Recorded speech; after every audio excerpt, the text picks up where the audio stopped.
This is absolutely crazy that this bullshit keeps happening.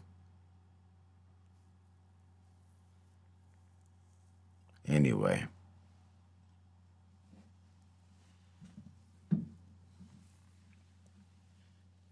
we were just on live. My big fat ass hand hit the fucking keyboard and it canceled the live. So that's crazy. Charlo, Canelo Alvarez went down this evening. Great fight. Canelo won, I think, every round except for one, maybe two, depending on who you ask. Got a knockdown, I believe, in the seventh round. Charlo fought discipline, had great defense. He looked good doing what he did. And he came up short, but a hell of a performance regardless. The card overall was cool. Shout out to Showtime. Shout out to BBC. Shout out to Canelo. Yordenis Ugas. Mario Barrios. Erickson Lubin. They try to rob you. No, the stream didn't crash, G. If you hit the spacebar on this dumbass keyboard, it'll pull the stream. This is like the third time it's happened to me, so I just moved my whole shit out the way because I'm not responsible enough to have a keyboard in front of me, so I had to move that out the way. I don't know what the hell is going on. But the 11 people, not name you, they probably not checking for me at this point, but I'll probably drop a video tomorrow. Oh, some cats are coming in now. My bad for those of you who were on the other stream. I was gonna say fat fingered, but that sounds kind of crazy. Pause. The damn keyboard. Anyway, let's just wrap this up because I don't got all night. Tonight was a good night for boxing, in my opinion. Canelo Alvarez was victorious. He did his thing. I really like what I saw to Canelo tonight. You know, despite being 33 years of age, he was kind of looking like, 43 years of age in some of his previous bouts.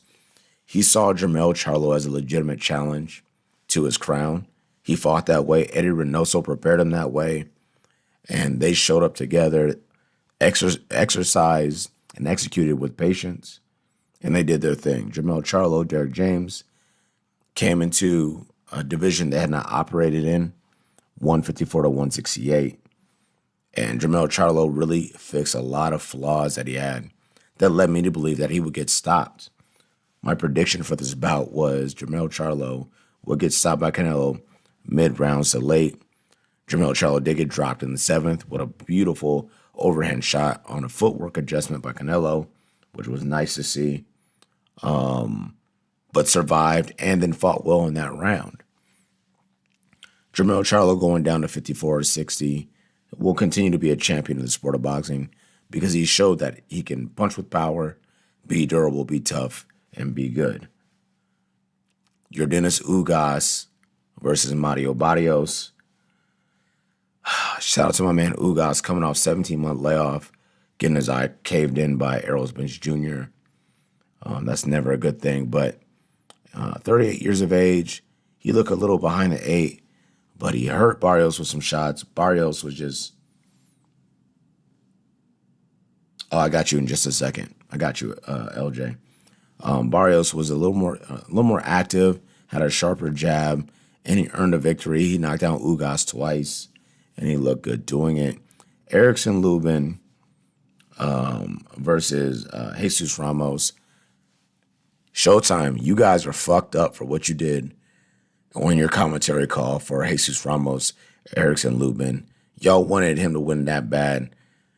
Erickson Lubin boxed beautifully. He won almost wide. Shout out to the judges for getting that right. If you go back and rewatch the whole card, how is Shakur better than Bud right now? I'll answer that question in a second. If you go back and watch that fight, Lubin boxed well. Jesus Ramos had moments, but the commentary made it sound like that he shut out Erickson Lubin, which was not the case. That was crazy. Shout out, yo, this is crazy. The Showtime announcers are so horrible. I don't know if you're putting them back in.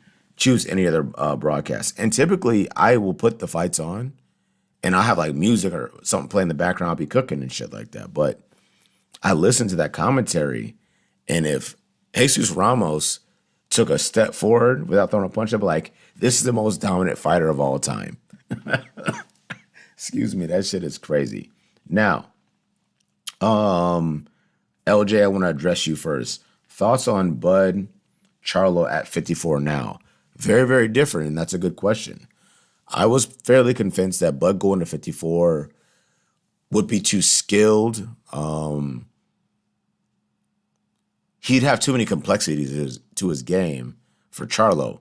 And some of that still exists, but the durability, especially going up against a big guy like Canelo, of Charlo, and then his ability to withstand damage, get dropped, and come back and win some of that round gives me a little more confidence that Jermell Charlo wouldn't get flat shut out. Right now, I'm going to be super honest.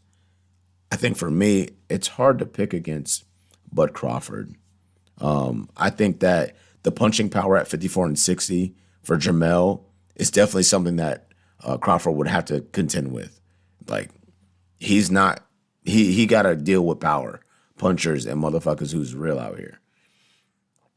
But I think that Bud right now is operating at a level. And you know what? I'm glad you asked this question, because there's a lot of conversation out there about Errol Spence, his condition going into that fight. Was he injured? Was he off? I'm willing to accept that Errol Spence may not have been himself. But here's what I would tell you. And everyone, if you're in this chat, all 11 of you, listen to me very closely.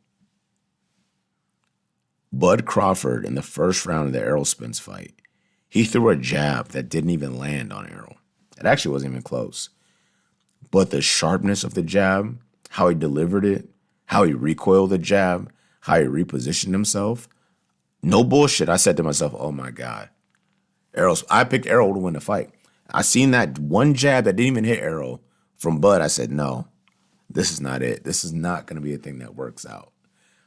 That's just me being honest about the situation. But Bud Crawford versus Charlo at 54 is much more interesting, in my opinion, based on his performance against Canelo Alvarez.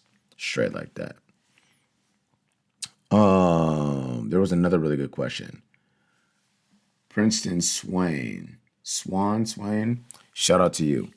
How is Shakur better than Bud right now? When I think about pound for pound, I do it a little different than mainstream media. They go, who did what most recently, and then they rate the fighter they beat and blah, blah, blah.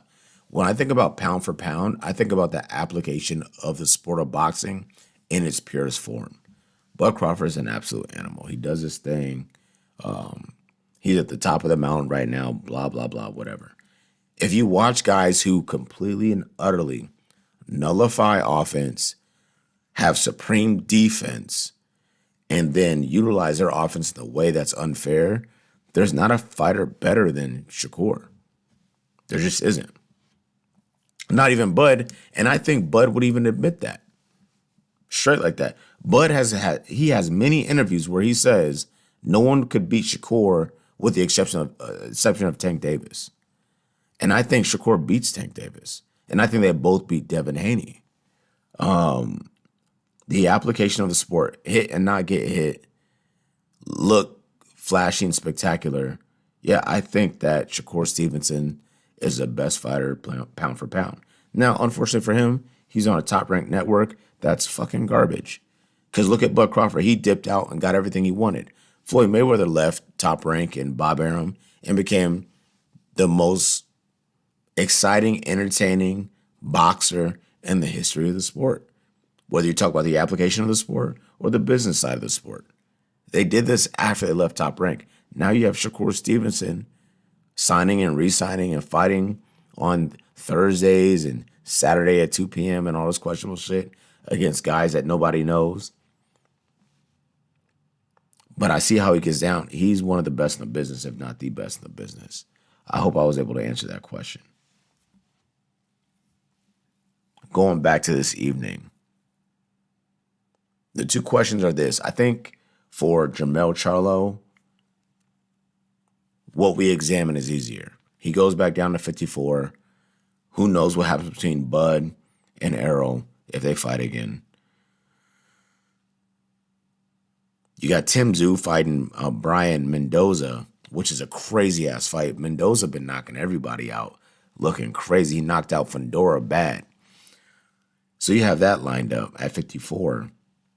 So what happens with Jermell? With Errol and Bud, it's a little more complicated, a little more murky. There's a dispute between 147 and 54. The contract language says this. What was committed to and stated in post-fight press conferences say something different. So who knows what happens? I forgot who posted a video, but I really agree with the video. And if you guys know, you can just put it in the comment section. I really agree with this take. If Errol Spence Jr. is running up against it with Bud Crawford in negotiations to get the fight to 54, just move on. Just back away. You're going to make some cheese. Is it going to be that fight cheese? Probably not. Fight a couple times, maybe get a belt at 54 and call it good. Bud Crawford, quite honestly, I would love to see him stay at 47 if he doesn't fight Errol at 47 or 54. I would like to see him stay undisputed and challenge additional guys at 47. Because they read off a crazy stat tonight that stated Canelo Alvarez is the only boxer in history, or male boxer in history, to defend his undisputed crown 3 or more times. That would be cool to see some shit like that from Bud Crawford. He's undisputed at 147. Now, the funny part about that is he stated multiple times, hey,